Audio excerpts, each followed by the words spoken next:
This program is intended for mature audiences. Viewer discretion is advised. Moxie is still out with family business, but she should be back next week.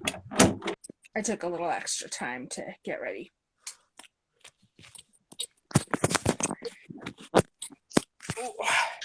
How are you doing?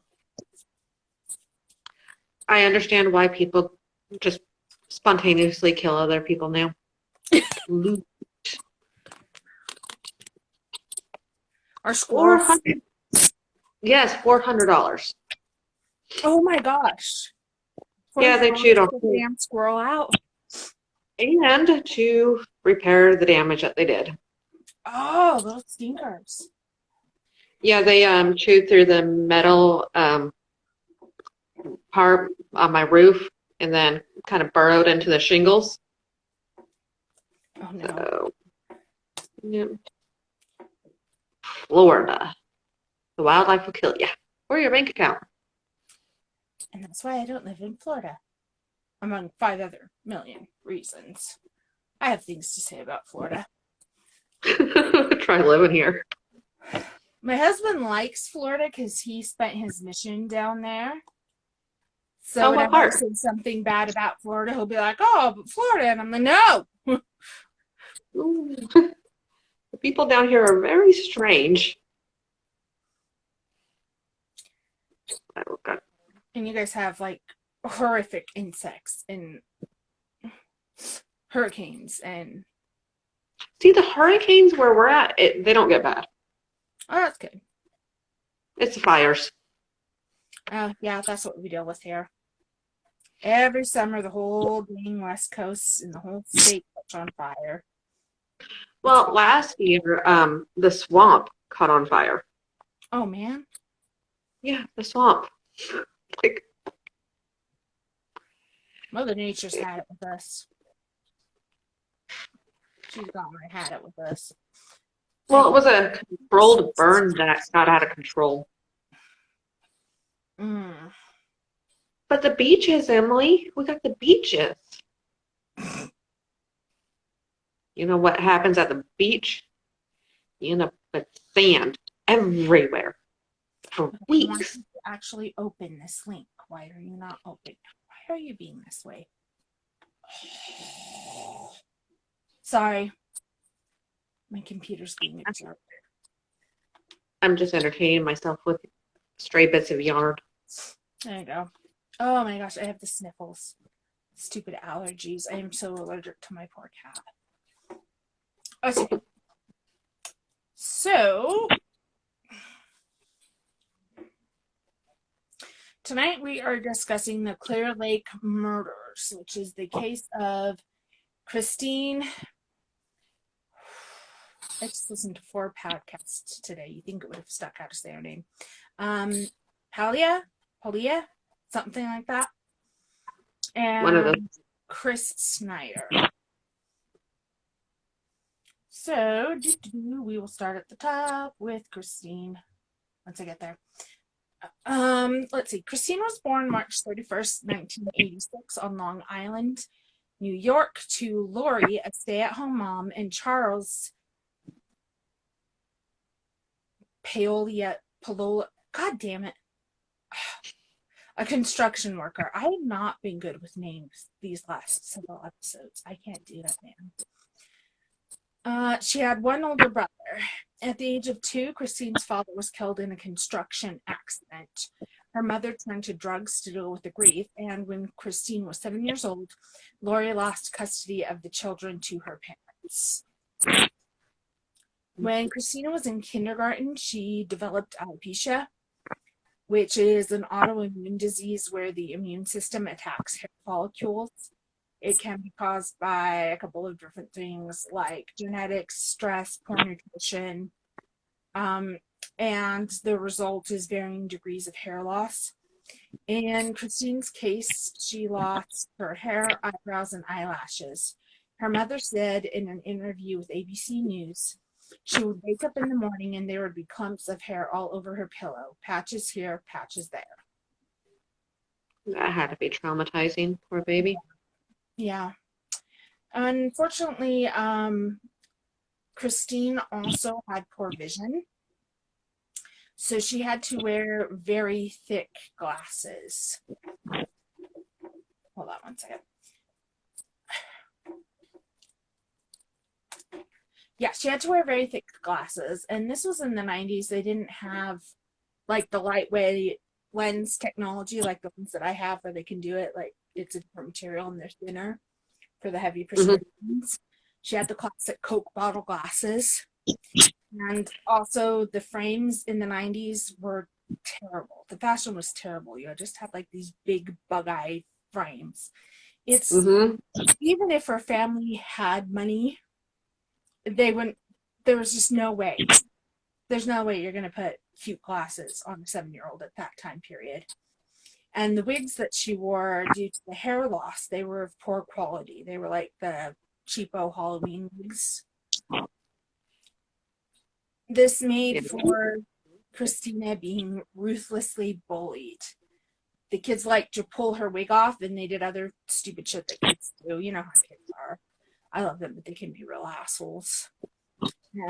Especially when you don't understand something and then you get the mob mentality. And she was just ruthlessly.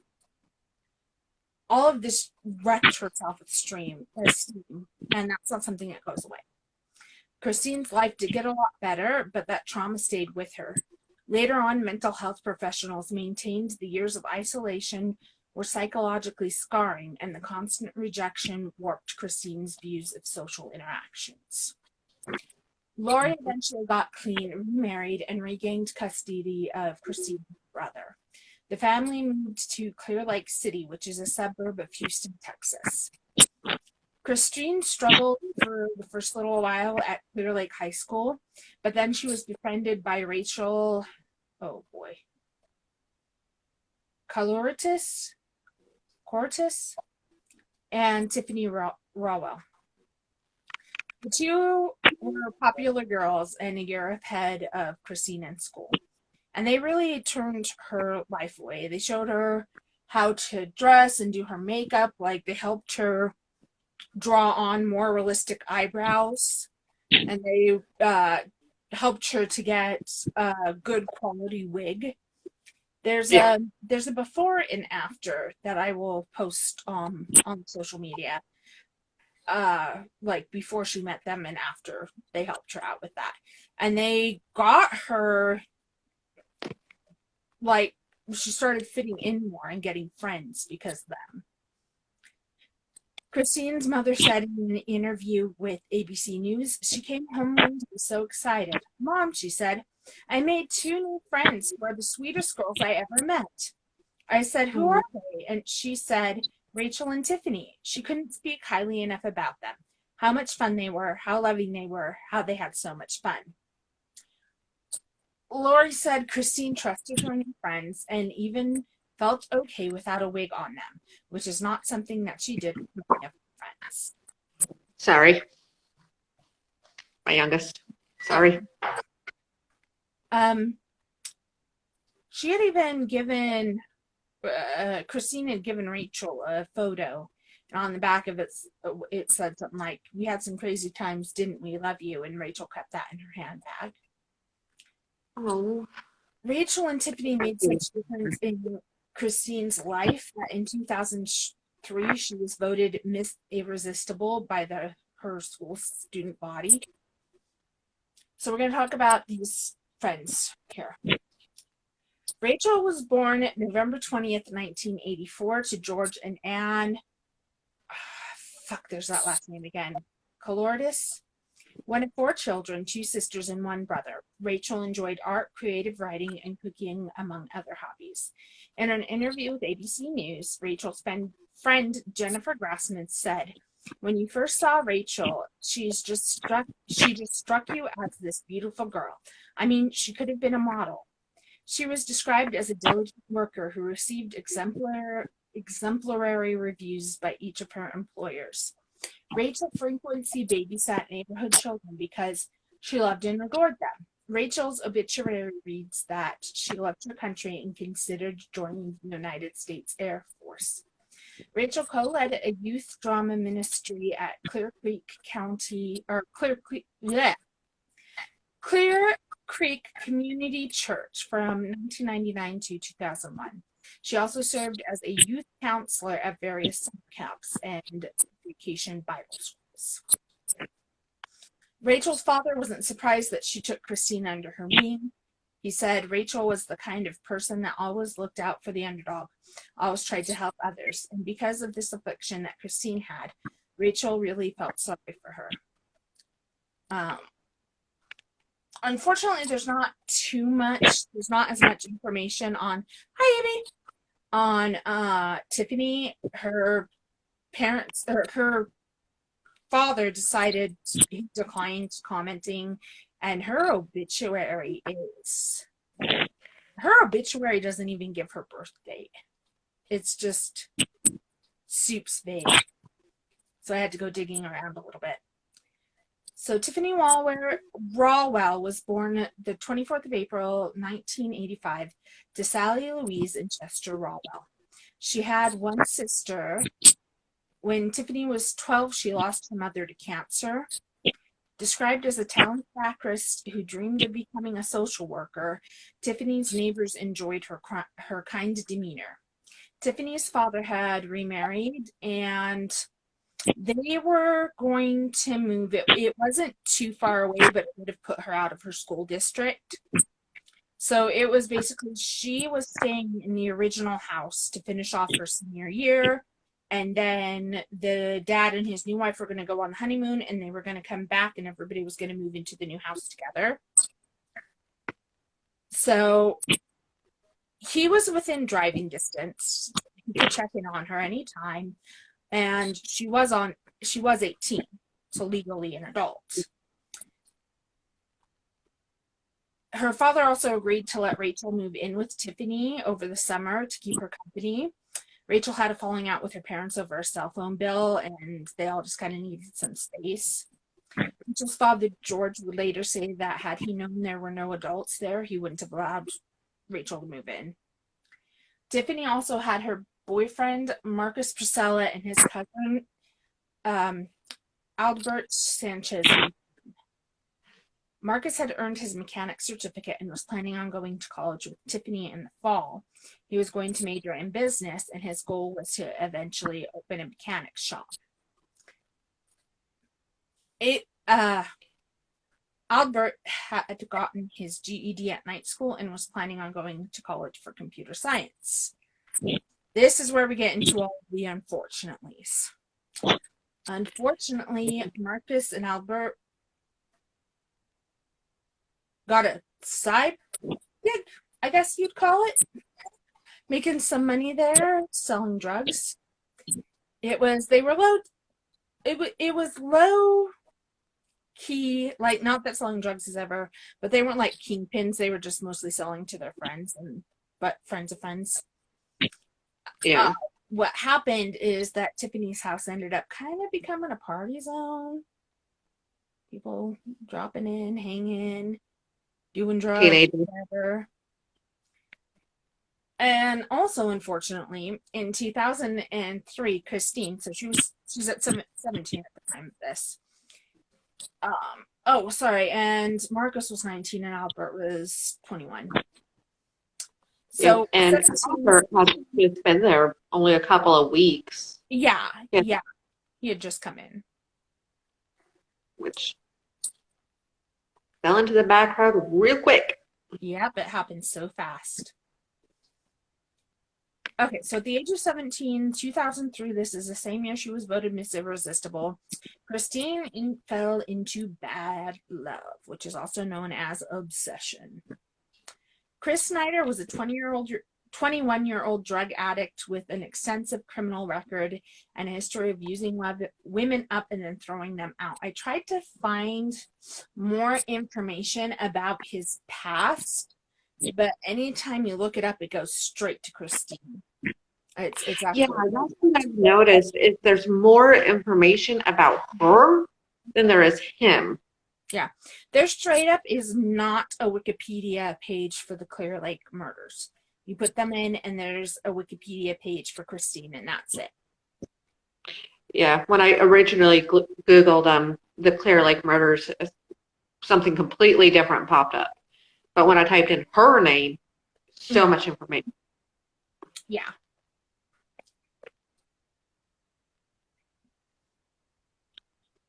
Where was I at? Okay. Christine's experimentations with drugs blossomed into a full-on addiction as she became more and more toxically entangled with Chris. No one in Christine's life liked Chris. Her mother told ABC that there was something in his eyes. We see this all the freaking time. All the time. The parent or a close family member will say there's something off about it. There was something in their eyes, and then there's a problem. So if you are with somebody and you've got family and friends who are concerned about the relationship, listen to them. It's really, really hard. You're going to think you know best. You're going to think they don't know them the way that you do, but listen to them because they're seeing things that you won't see. Yeah, there's that saying, with age comes wisdom. It's a saying for a reason. Mm-hmm. So. Rachael and Tiffany were also telling her that she could do better, and there was another guy out there for her who would treat her with dignity, respect, and kindness. There's kind of this back and forth about what was going on sexually with them.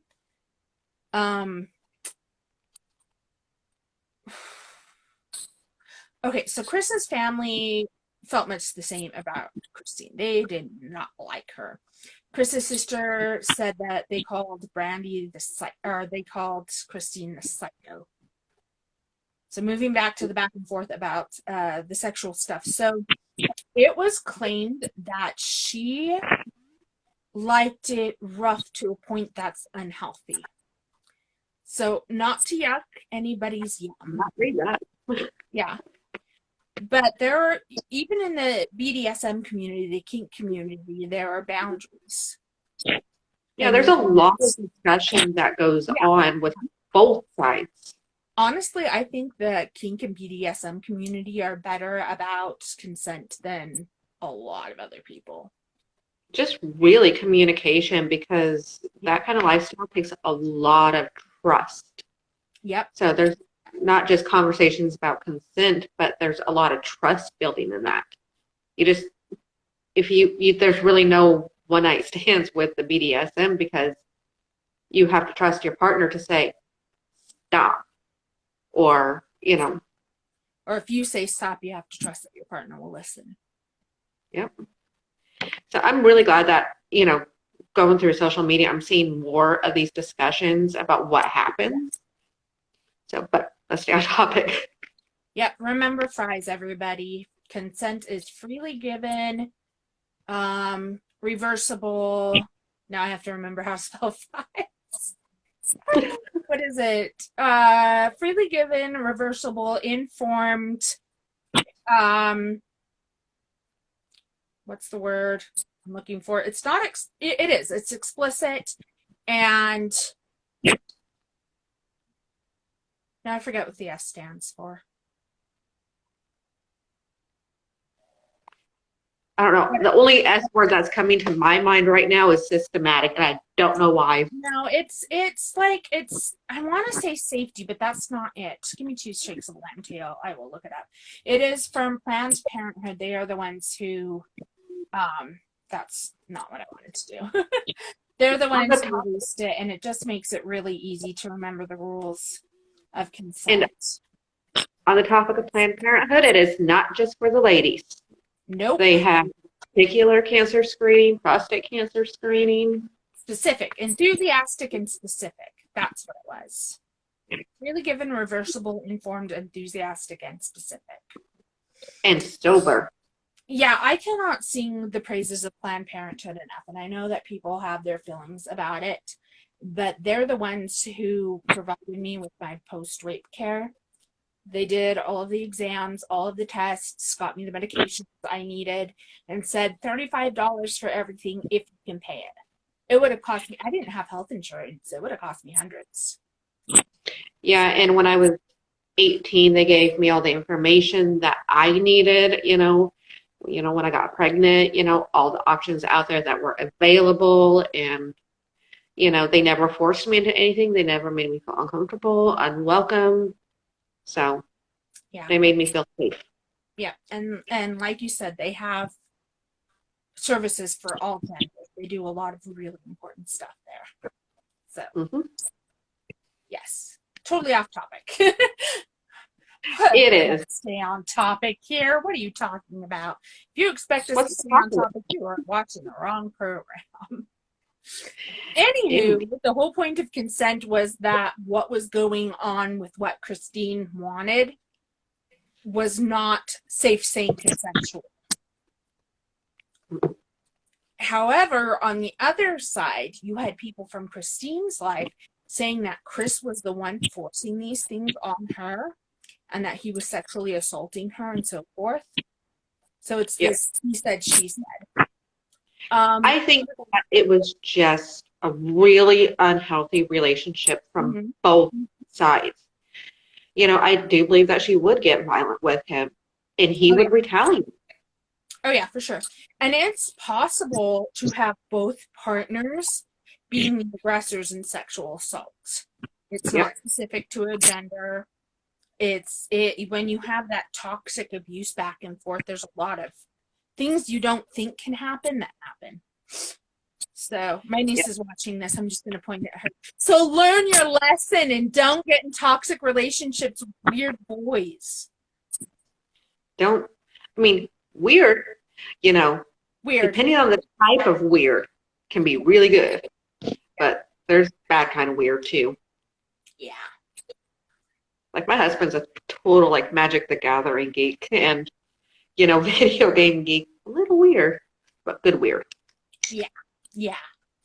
Thank you for adding that clarification. There's nothing wrong with weird. There's something wrong with violent.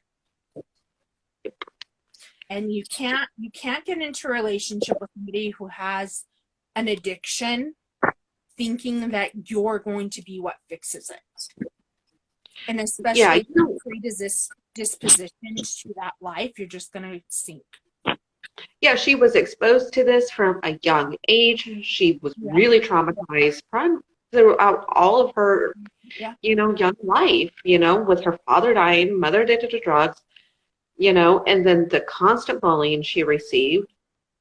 Yeah. You cannot fix somebody. You can help them, you can support them, but do not go into a relationship with the plan to fix them. Yeah. Yeah. And we've talked about this before, how trauma is a gateway drug. So you see, it was everything that should not have happened. Those two should never have been together. But it was just this train wreck. Once you've got two trains barreling down the track at 60 miles per hour. When they collide, it's not going to stop when they collide. They're going to crush each other. And that's what was going on with these two. Christine was said to be insanely jealous. She would flip her lid and was constantly stirring up shit over the smallest infraction. When the couple would have a big fight, Christine would camp out on his front lawn. She would rattle the screen doors and try to break in.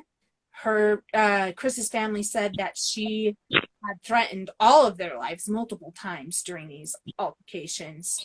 Sometimes police would have to come out and break things up. Chris reportedly told his family that he was only afraid of two things: the police and Christine. Oh, that had to be heartbreaking for his family. Right? Wow. I'm sorry. I'm thinking this from both, because I'm the mother of a daughter and a son. I'm thinking about it from both points of view. And yeah. I'm a boy mom, and thinking about that, it's terrifying. And I don't have my own girls, but my nieces know I'm a substitute parent. not that their parents aren't parents. It's just close like that. Well, I heard a saying somewhere that aunts are like second moms or something like that. Yeah. They're the ones that'll rip you a new one, but also keep your secrets for you. Yeah. I feel so lucky to have the relationship I have with them. They're great kids. I remember when your oldest niece was just yay big. I know, she was so tiny. She's 18 now. She just turned 18. That's insane. It goes so fast. No. You blink and they're gone. It's crazy. Yeah. I was just thinking my daughter's going to be 14 in August. Wow. Yeah. Gosh, it went fast, didn't it? Mm-hmm. You know, they say that, like, you always hear older people say that. Not that we're old, but, you know, we're getting older and understand. You always hear, oh, it goes so fast. It goes so fast. But you don't really realize it until you are about our age. In your like, mid-30s, whatever, when you're realizing, like, suddenly everybody's younger than you. And everybody's kids have grown up and going to college. And it's crazy. When I was working retail, I would check IDs for alcohol and tobacco, and I'm like, no. Seeing some, like, these kids, they're old enough to drink now. And then in basic training, it was even worse. I'm like, you look 16 or 14. How are you in the military? Mm-hmm. Mm-hmm.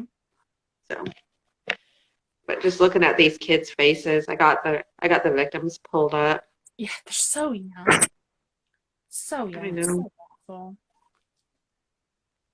awful. During one of their fights, it's weird. It's weird. Because Christine just stopped and she licked Chris's face. I heard that she said, yeah, like chin all the way up. Just lick the whole damn thing.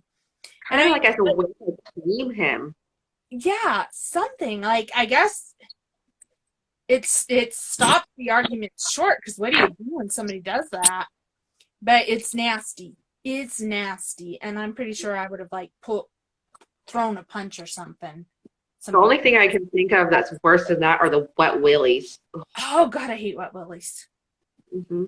My sister used to get those all the time. It's like, don't sit by her. She'll either slug you in the arm or give you a wet willy.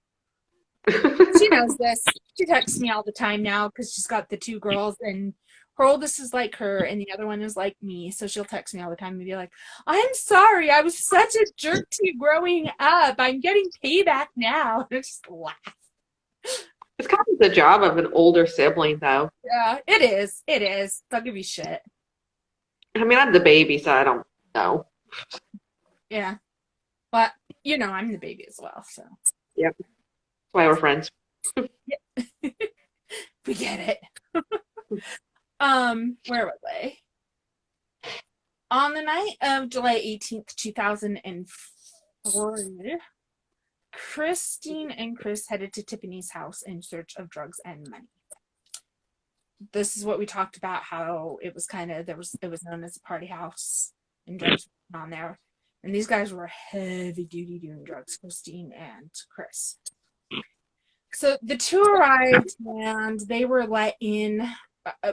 From the evidence, what they could tell is Rachael let them in because, hey, these are their friends, whatever. You don't think anything of it. No. But as soon as they were through the door, Christine and Chris pulled out their guns and started making plans. So Christine took Rachael to search for the drugs and money. And while they were doing that, they heard gunshots. So they ran back into the living room to find that Tiffany, Marcus, and Albert had been shot by Chris. The three were still alive, so Christine finished them off one by one and then shot Rachael. They left for a minute, during which time Rachael was still alive and tried to crawl to her phone to get help. I don't know why, but Christine decided, I better go back in there and make sure they're all dead. And she saw that Rachael wasn't dead, but her gun was out of bullets, so she just used the gun to bludgeon Rachael to death. Over 40 shots were fired. Police marveled at the accuracy of the shots. They said it was like some execution type stuff going on in there. How did none of the neighbors hear the shots? That's what I want to know. I don't know. So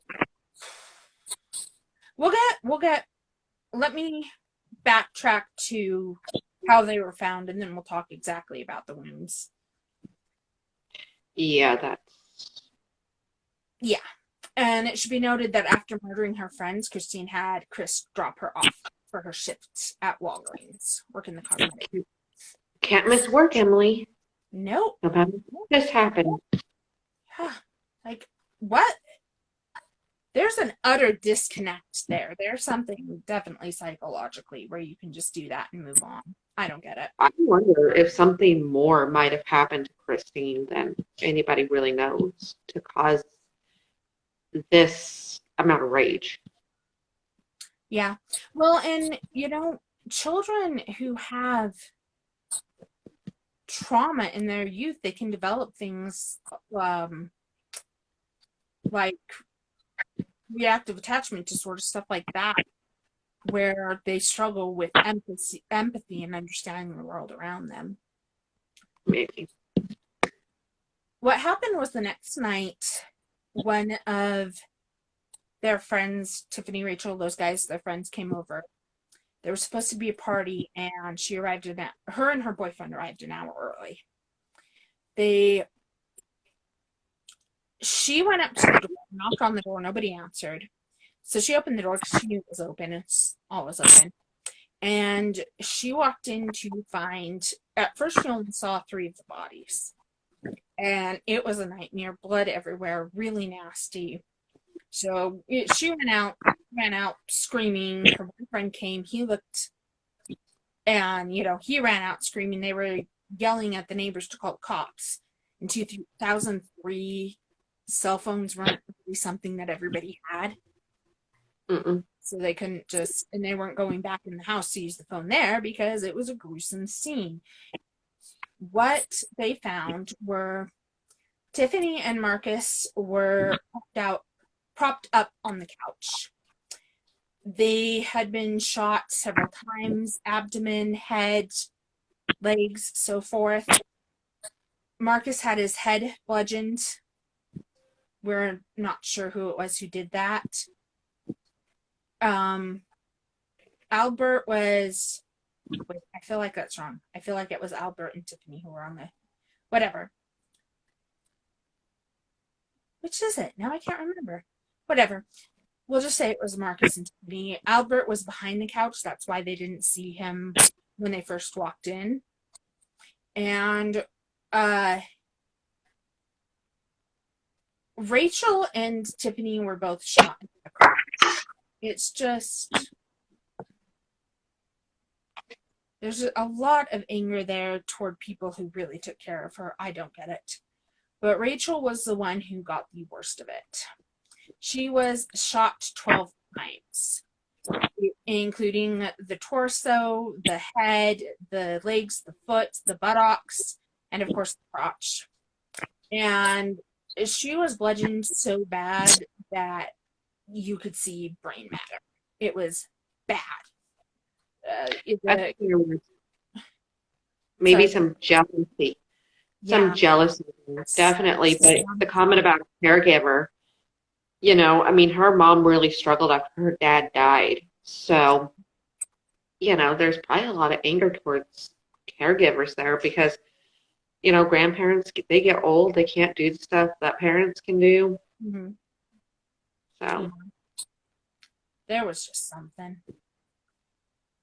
Based on the overkill on Rachel, the police concluded that it was a very personal attack, and it was definitely planned, definitely centered on her. Or maybe, what are those crime of passion or something, unresolved feelings there. Mm. Because really, Rachel was the first person to show her kindness. Mm. So.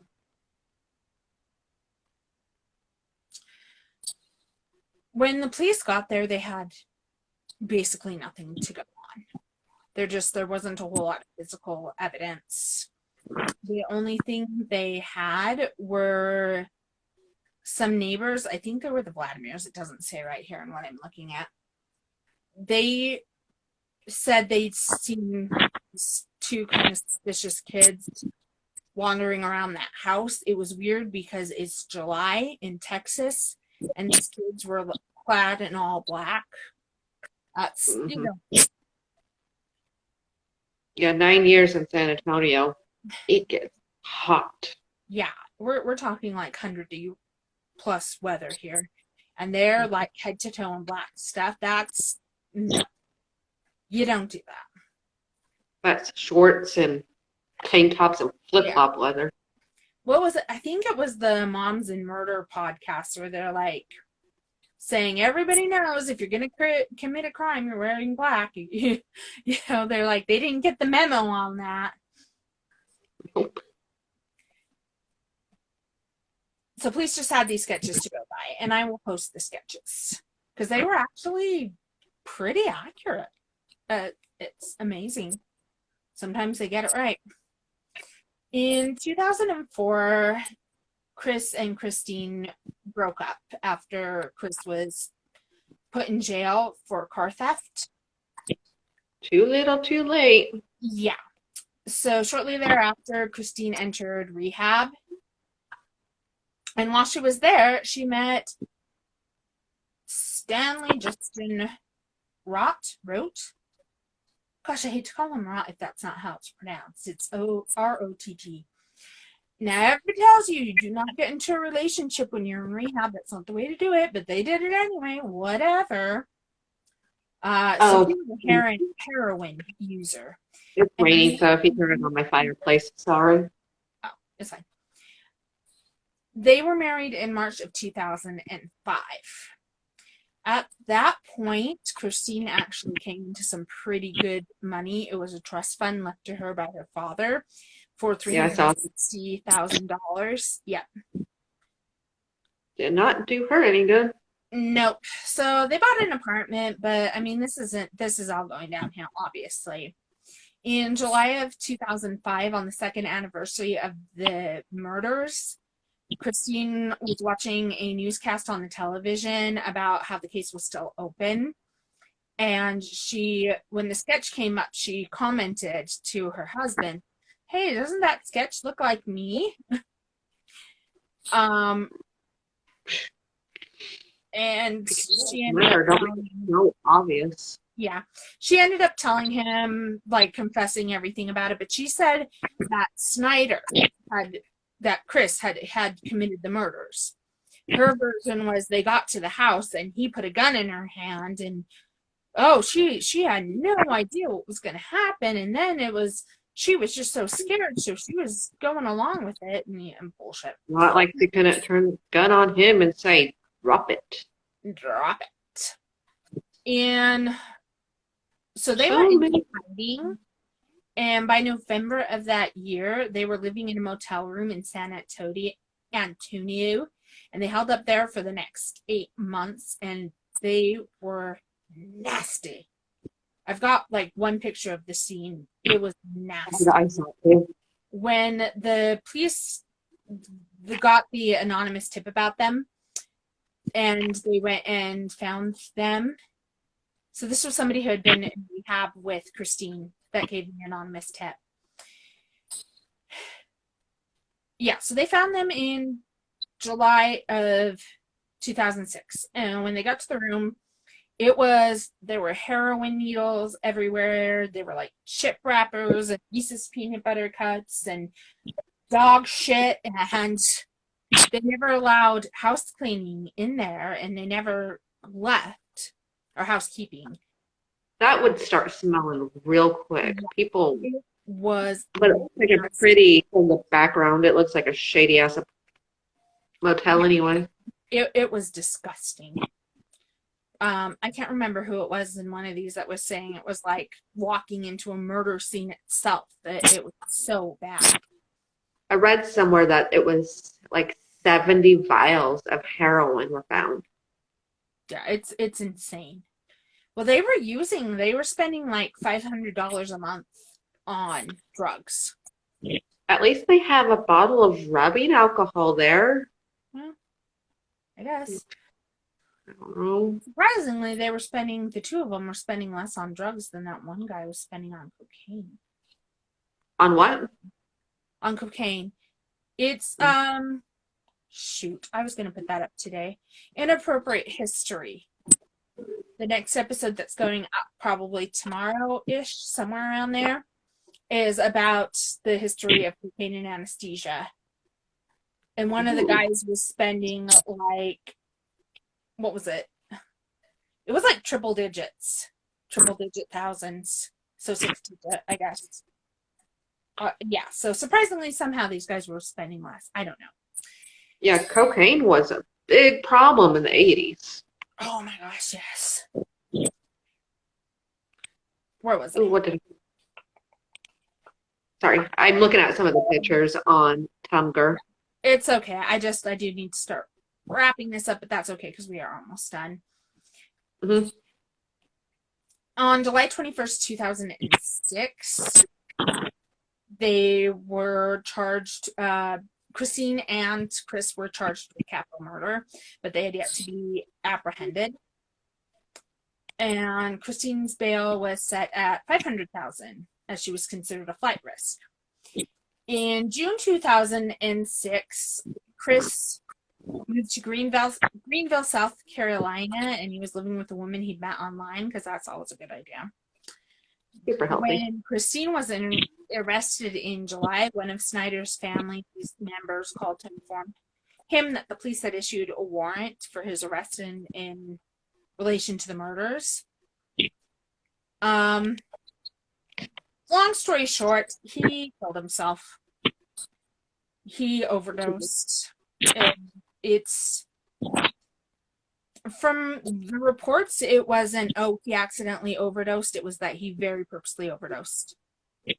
Yeah, I mean, he was found with a bottle of soda and pills in the woods. Yeah. So they found him on August 5th of 2006. So come around October 13th, 2008. Justice takes a while. Christine was convicted on 4 counts of capital murder, but she was tried as a juvenile because she had been 17 at the time of the killings. Which, was good for her because Texas is big on the death penalty. So that's what she could have gotten. Yeah. There are teens that are charged with the death penalty. Yep, just depends on the color of your skin. Yep. White kids get away with a lot.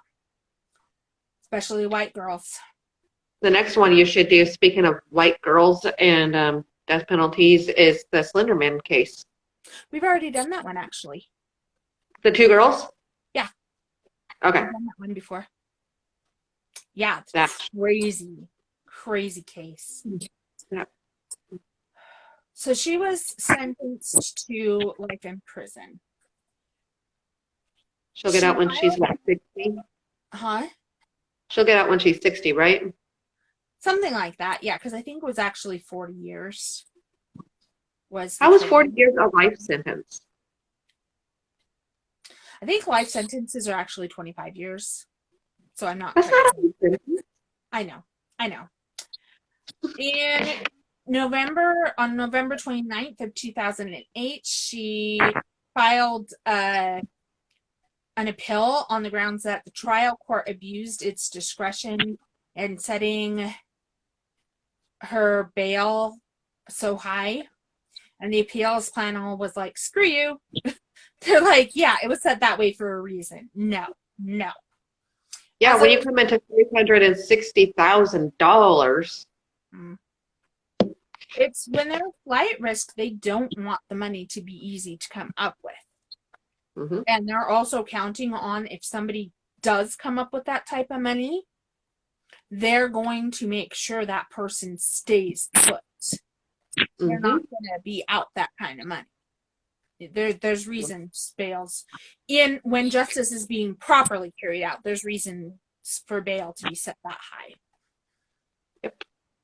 As of last year, she remains incarcerated in the Mountain View unit in Gatesville, Texas, and she will be eligible for parole in 2046.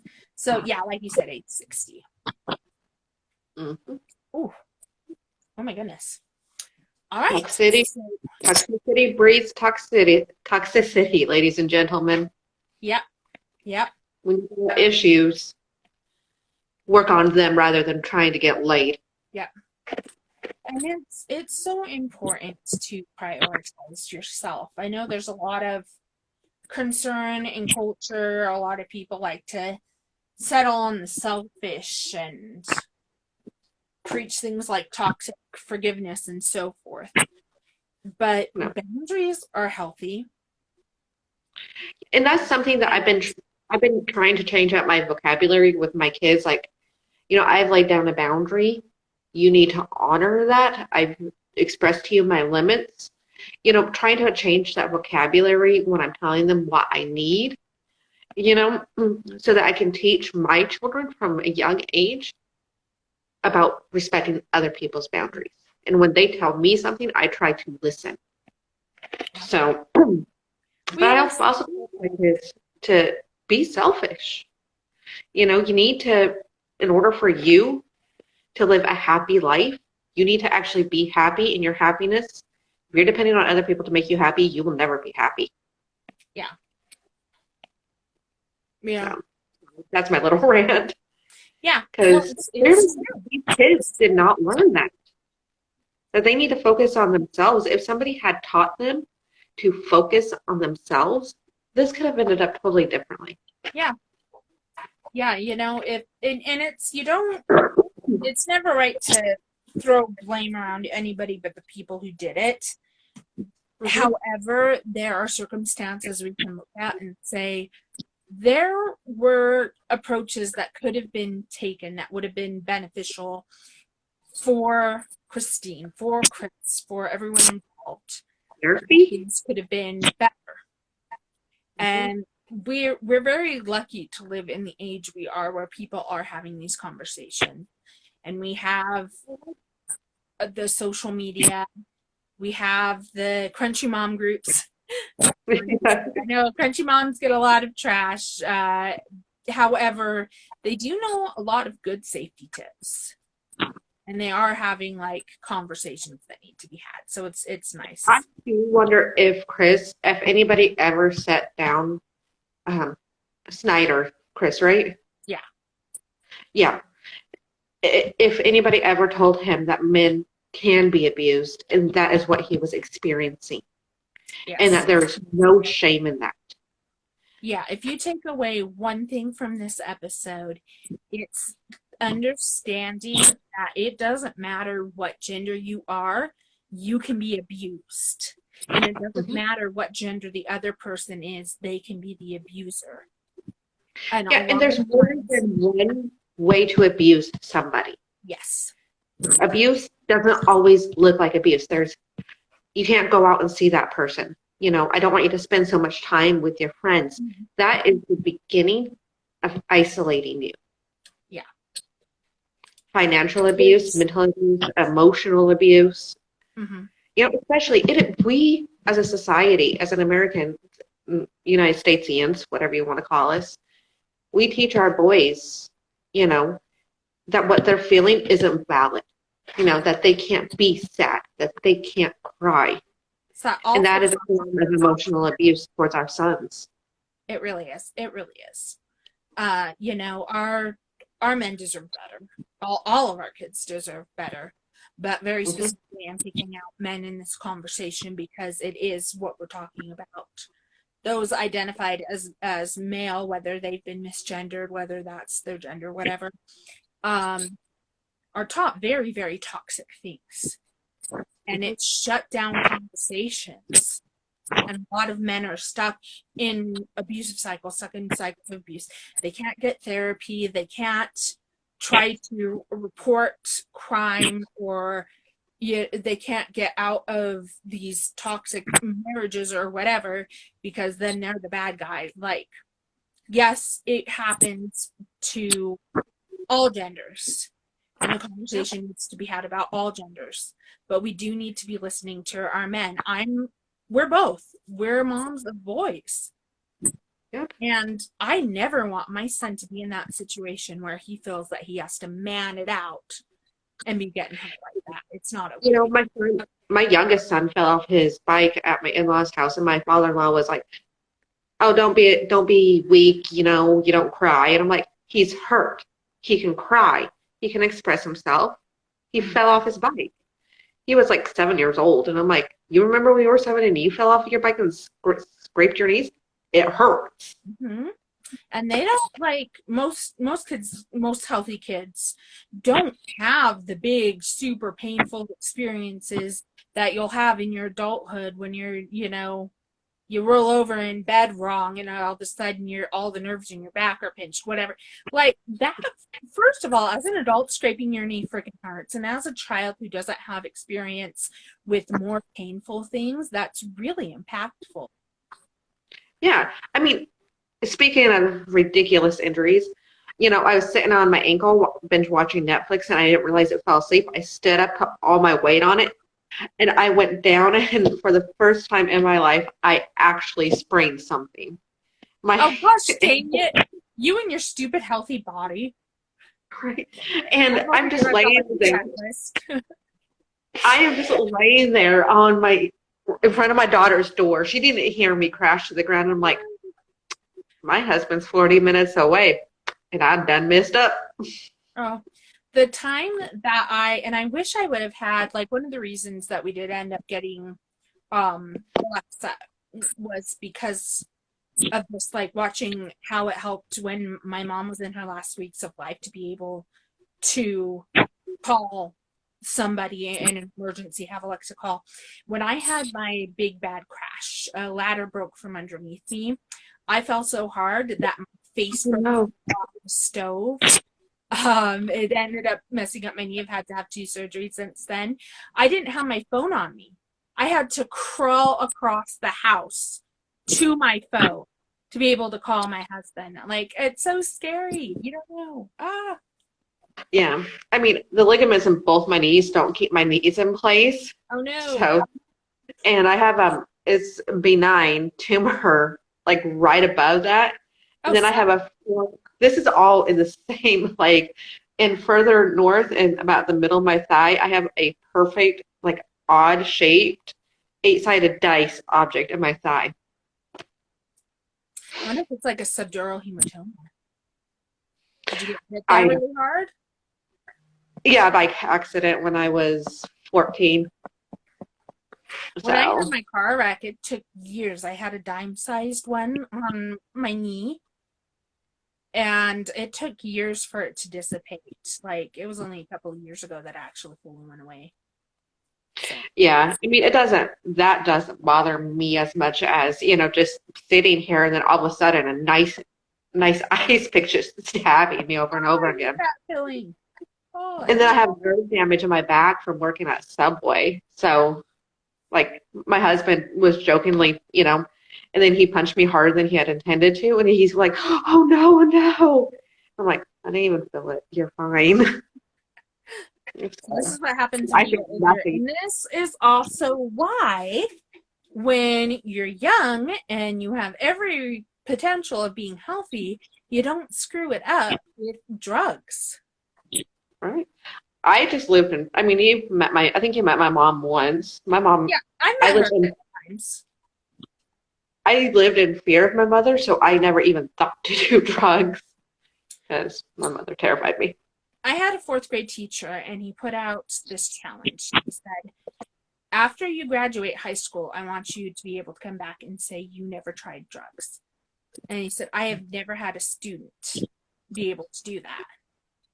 So I did. I stayed drug-free, and after I graduated, he was still in my parents' church, and we were able to tell him, you know, I did it. I stayed off of drugs because you put that challenge out there, and I didn't want to let you down. You are the first person I've ever talked to in my adult life that has, you know, admitted to never doing drugs.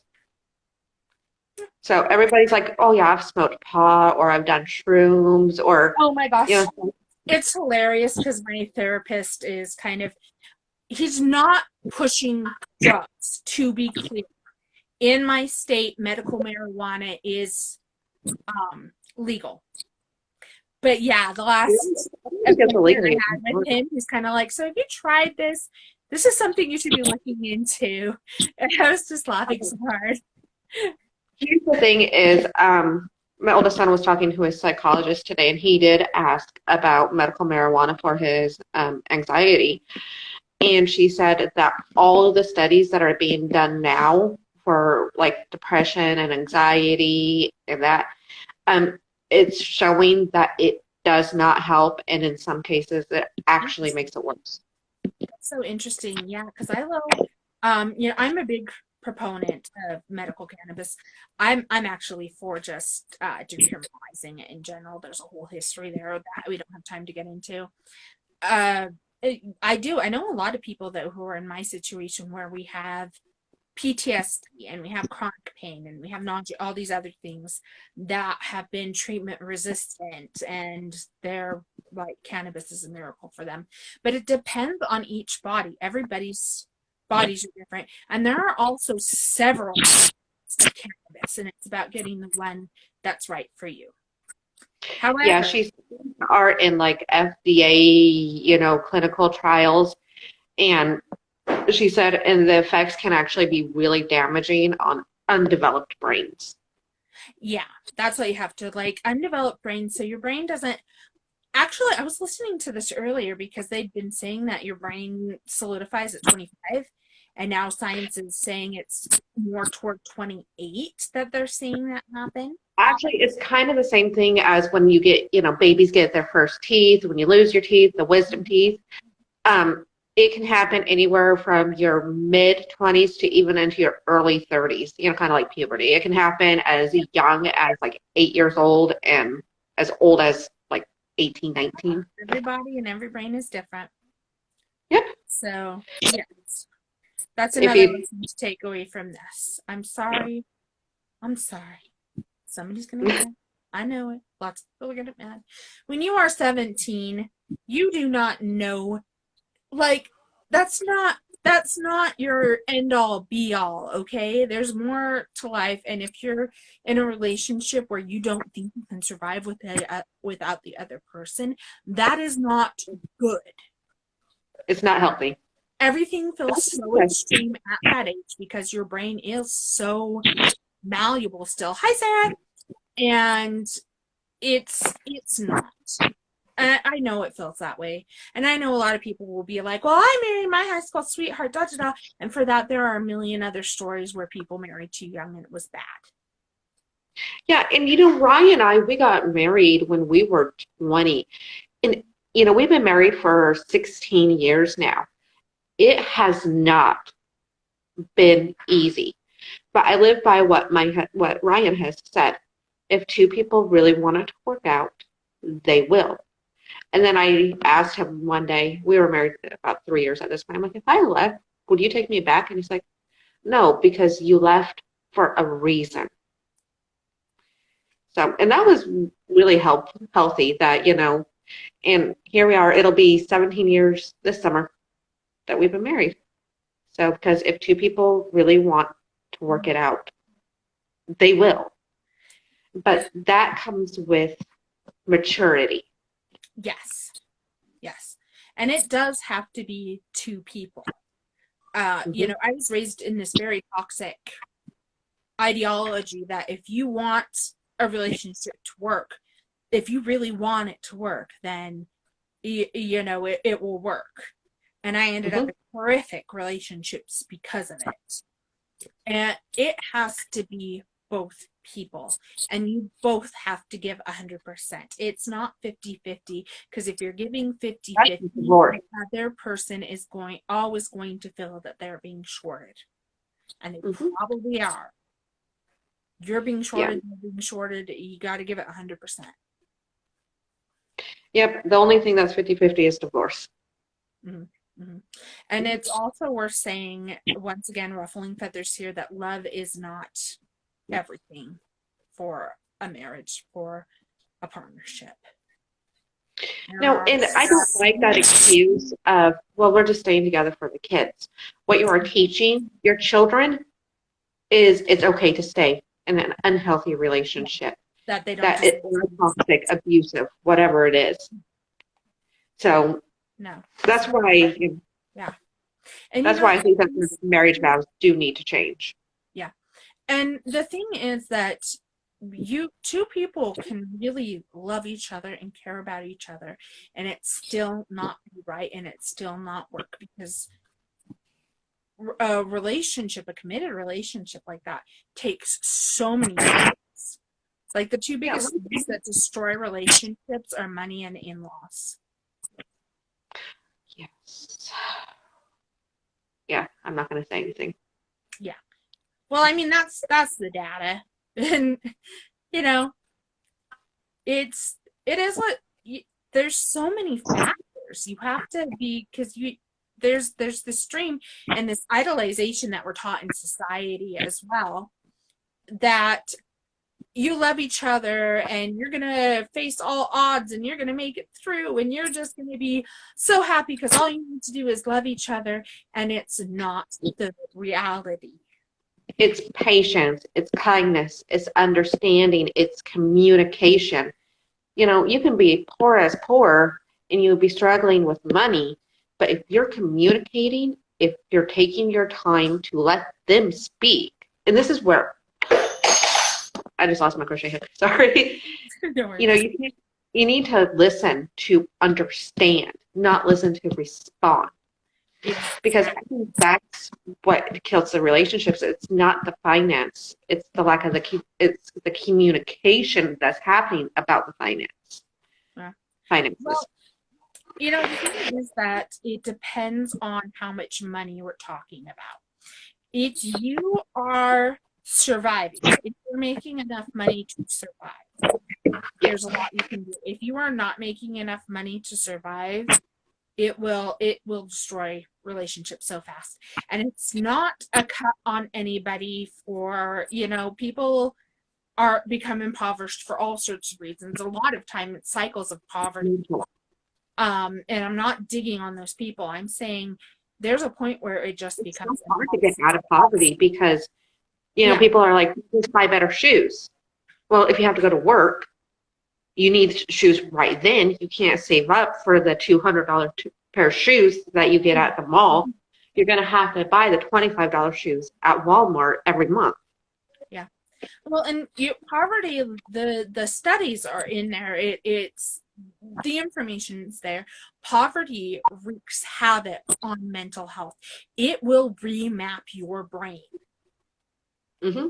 And as we just discussed, when you have mental health problems that are where the partners are building on each other's mental health problems, you have something that becomes very toxic. Yep. So once again, I am not attacking impoverished people. I have a lot of opinions about poverty in the U.S. and society in general. I think a lot of people... in a first world country, the child hunger rate is astounding. Ridiculous. It's ridiculous. I have so many things to say about that, and I'm particularly pissed at Bezos right now, who wants to destroy a historical bridge because he got a stupid boat stuck. Fuck Bezos. I heard that. Way off. Like, I don't care what Jeff Bezos does with his money. It's not going to change, my day-to-day life. But going around destroying historical monuments because you're a fucking idiot, that's where I draw the line. See, and I have, understanding, there was this graph, and it was about the wealthiest, how much is the wealth of the wealthiest 1% of people in the world. And when you start scrolling through it's, each mark is, each mark is like $10,000, whatever. It takes 10 minutes to scroll to the very end of it to have that much wealth. And you're seeing they mark it too. They're like, okay, Jeff Bezos is worth this much. So at this point, he can house every person in the U.S. and still have billions of dollars. At this point, he can house everybody in the US and pay for Medicare for the next, like, I don't know, 5 years, something like that. And he's still a multi-billionaire. At this point, he can... Don't you know, all of his money's just tied up in stocks. There's just nothing he can do. Nothing you can do.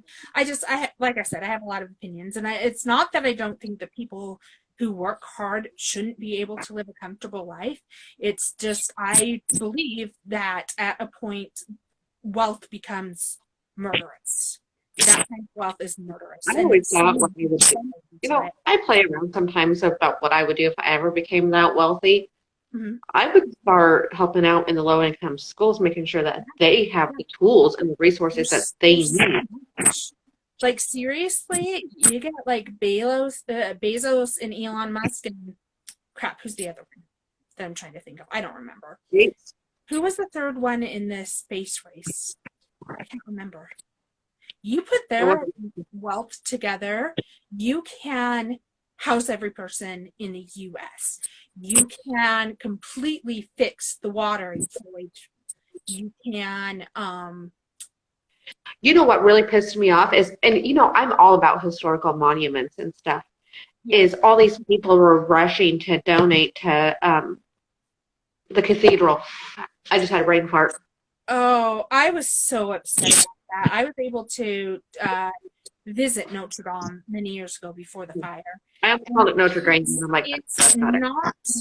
The thing is that two things can be true at once, and I can be absolutely devastated by the fact that it was so greatly harmed, and a lot of it was destroyed, and also recognize that for a lot of other communities, their sacred places are being destroyed, and nobody gives a crap. Israel, Iraq. But, you know, all these people rush to rebuild it. But if they all rush towards, you know, solving globally childhood hunger, or hell, even if you don't want to save people, what about the animals or the rainforests? Yeah. What about, you know, if you've got hundreds of billions, because Bezos is worth almost 200 billion, and really, you guys look up, there's lots of videos, YouTube, TikTok, there's articles about it that will show you just how much money we're talking about. But Bezos could turn every single Amazon facility into green energy. Mm-hmm. And that helps with global warming. Like Elon Musk, same thing, can make everything green energy. It's not hard. There are several cities that have done it.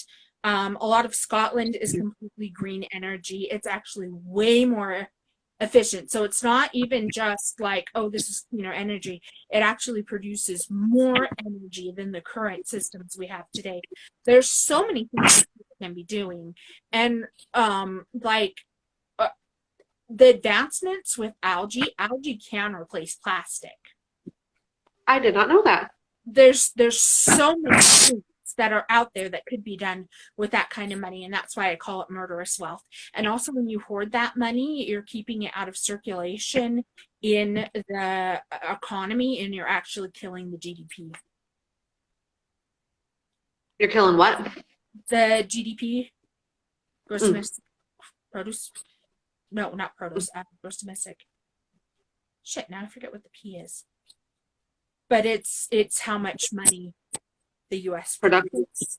Yeah, it keeps it. So it's actually killing the economy for them to have that much money, because they're never going to spend it. You get $50 to the average person or somebody who's impoverished. They're going to buy $50 worth of groceries. That goes to the store. The employee gets their paycheck. They take that paycheck and they go, whatever. Hire somebody. Support local people. Support local.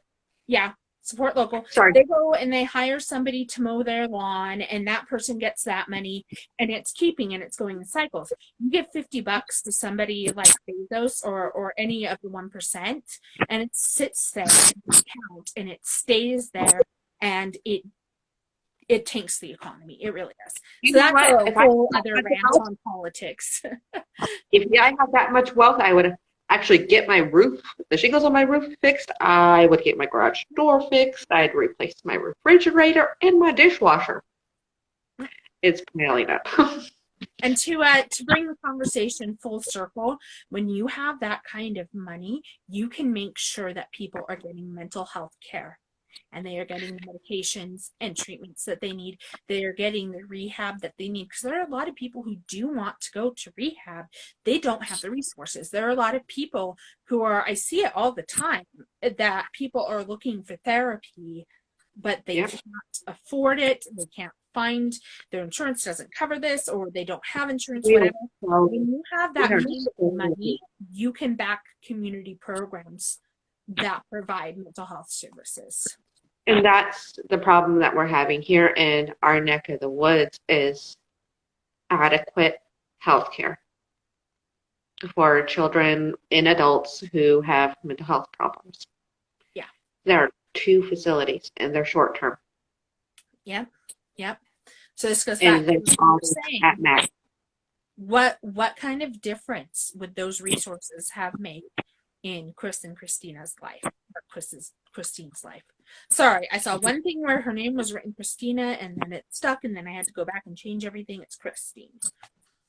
Yeah, and we need to, for all of our teenagers who are on that cusp of puberty or going through it, we need to not just have the conversations about what their bodies are going through, but about the changes in their minds. And, until they're done going through puberty, their minds are rewiring themselves into adult brains. And we need to start teaching our young kids, that are, Snider and Christine's ages, that what healthy relationships are within their own families, amongst their own friend groups, and their romantic relationships. We can't shy away from these hard conversations with our teenagers. They don't like it, but, they'll, joke around, they'll act like they're not listening, but honestly, they are. The more we talk about it, the less taboo it becomes, the more we can talk about it. I started joking around with my daughter about, just anything, that is a little bit more serious. And she was more engaged in the conversation. She was taking me seriously, but I was doing it in a lighthearted manner. So, finances and, her own emotional and mental health, because she's in middle school. So, like, people need to understand that about their kids and their teenagers, and especially where we see a lot of the older generations kind of like shitting on teenagers. Like, I do not get me started on the way that people treat Gen Z and my rage about it. Like, don't go there, because I'm so sick of it.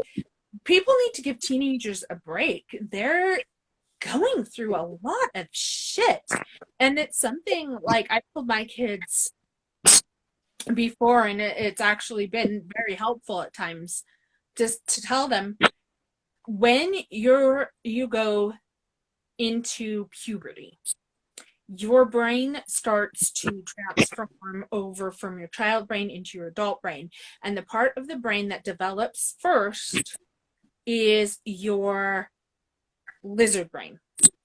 That part of the brain that is just all raw emotion, survival, fight, freeze, fawn.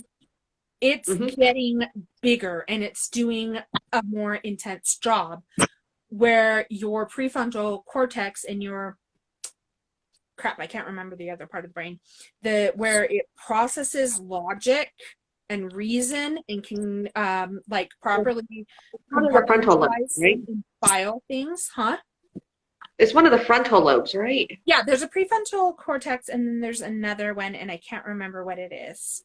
Yeah, but they process all, they make sense and logic, and your brain has a filing system, and that's what files things properly.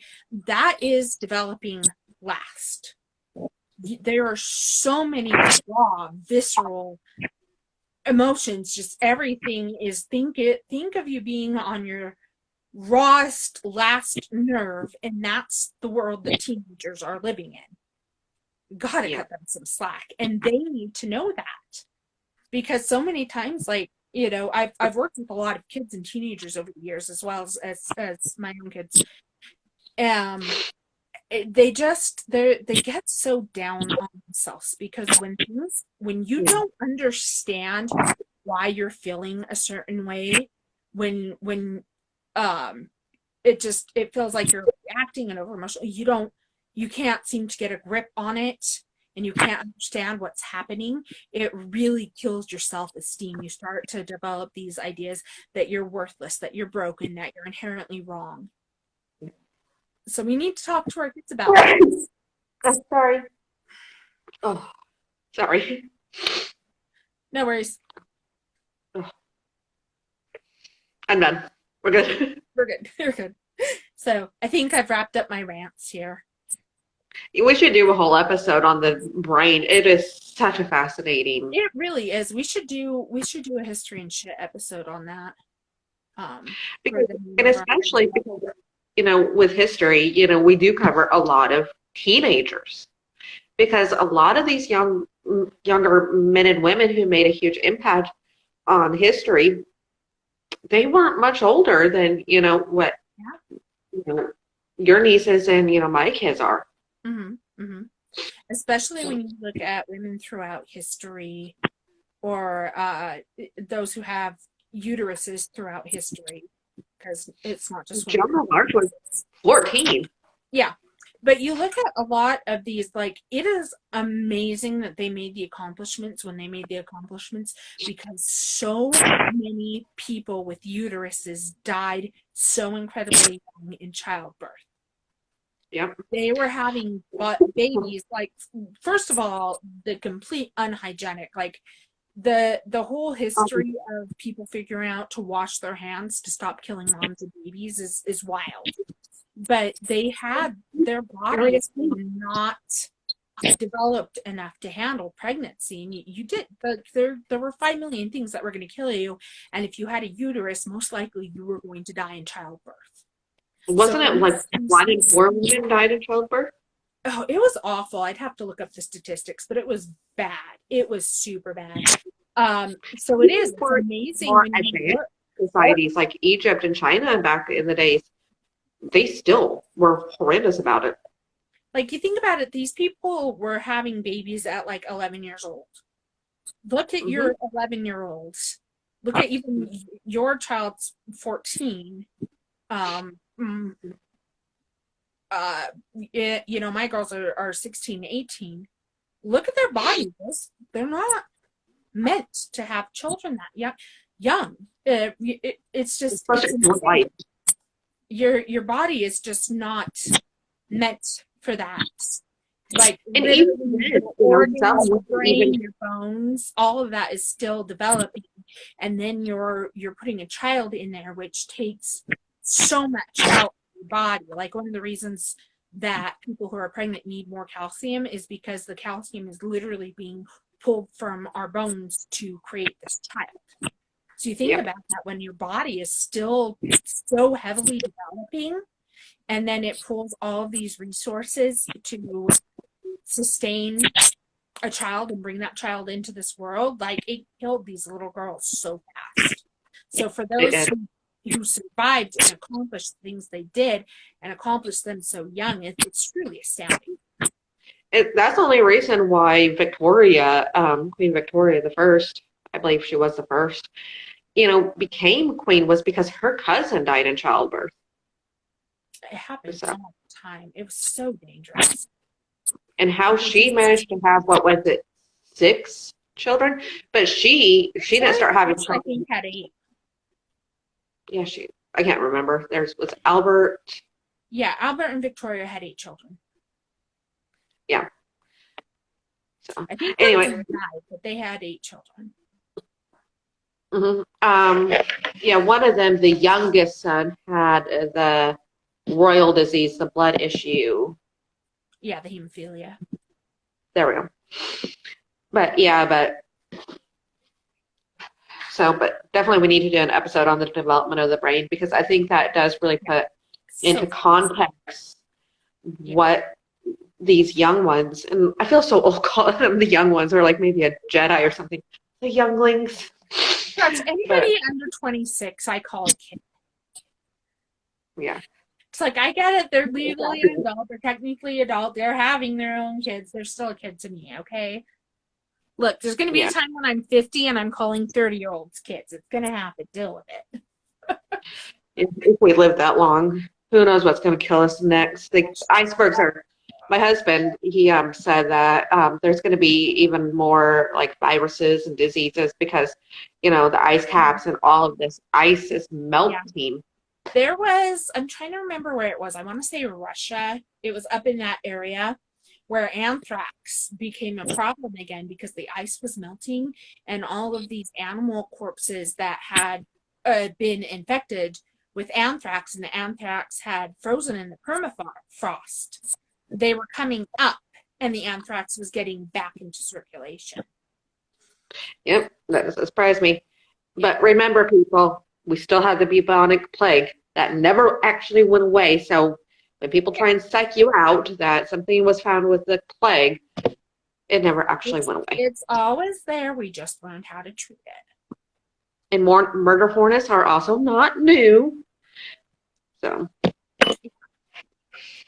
but there are, every day, I am going to end this podcast on a really depressing note. Every day, another animal goes extinct. Yep. Especially our marine life. Our marine life is disappearing so much. I hear a lot about it because we're 20 minutes from the beach, so I hear a lot about it. But it is perfectly normal for whales and dolphins to wash ashore when they're about to die. It does happen. So just don't blow them up anymore, please. That's gross.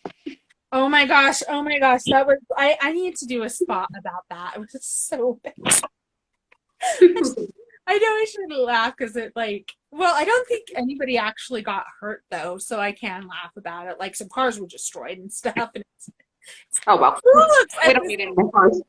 Big ass whale, and it's like, we should definitely blow that up. Nothing can go wrong. No, I don't see anything wrong with it, blood and guts of a giant whale, one of the world's largest animals. Just go. Was it a blue whale or a sperm whale? Actually, for whales, there's just no good way to get rid of them. Yeah, I'm just trying to remember which whale it was, because I know blue whales are so big that a human could swim through their arteries. So I'm trying to remember if it was a blue whale or a sperm whale. Whatever, it was freaking huge. Sperm whales are beautiful. They are. They're pretty cool.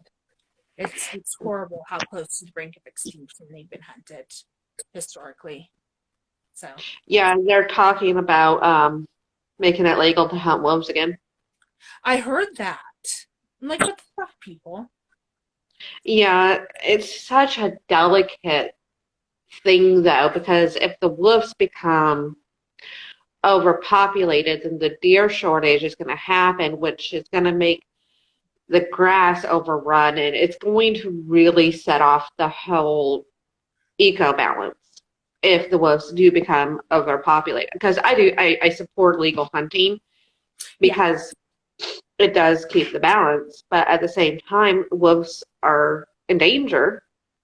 We just reintroduced them back into Yellowstone I think it was a few years ago. And now you're talking about hunting them again? Yeah.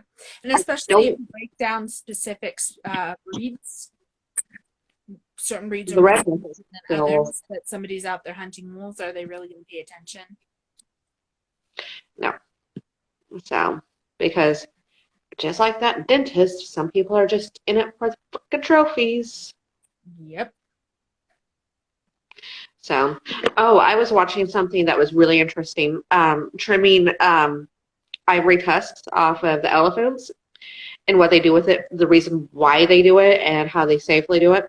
But here's the thing is they can't keep it because they can't sell it. Keeping it is a liability. So the only other opportunity is to burn it. That makes sense. Yeah. But at the same time, it's just like we have this huge, problem. If we're trimming them in our zoos and our wildlife sanctuaries, that could put even at the smallest dent in the illegal killings of these beautiful animals. Yeah. I think it's really smart and they do it for rhinos too, when they go out and they dye the tusks and the horns, so that it wouldn't be, it's a tainted ivory basically, and the dye is harmless to the animal. It just makes it so that you can't get use out of that ivory. Yeah, it's like painting our fingernails. Yeah. So. Yeah. Because I've also seen they've been talking about how rhinos and stuff. I don't know if it's going on with I think it's going on with elephants, but I know specifically it's going on with rhinoceroses, that they're evolving with smaller horns now.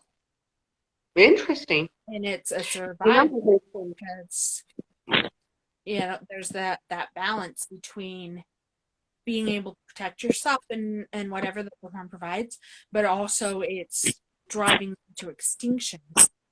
So they're starting their horns are starting to develop smaller and smaller. Yeah, I think it was the last male or female white rhinoceros. It's the last male one died a couple of years back. Very sad.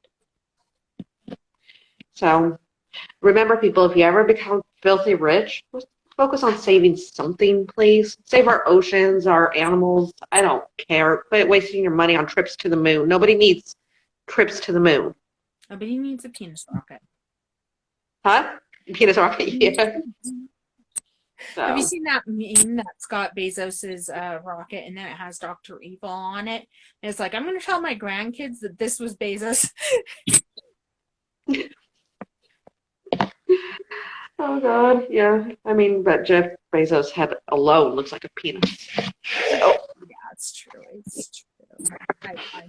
I don't have nice things to say about that, man. Nah. All right, I need to get these kiddos in bed, then. Yeah, we got, way off. But it's been fun. Thank you for joining us today. And thank you, Sarah and Eve, for popping in. And anybody else who's watching this on the replay. We love you guys. We will see you next week. Same time, same place. Moxie should be back. Remember, be a bitch, carry a big stick, and don't get murdered. And also don't have violent sex with your druggy boyfriends. And then go kill at least psychosis, murder. Yeah. All right. Bye. Bye.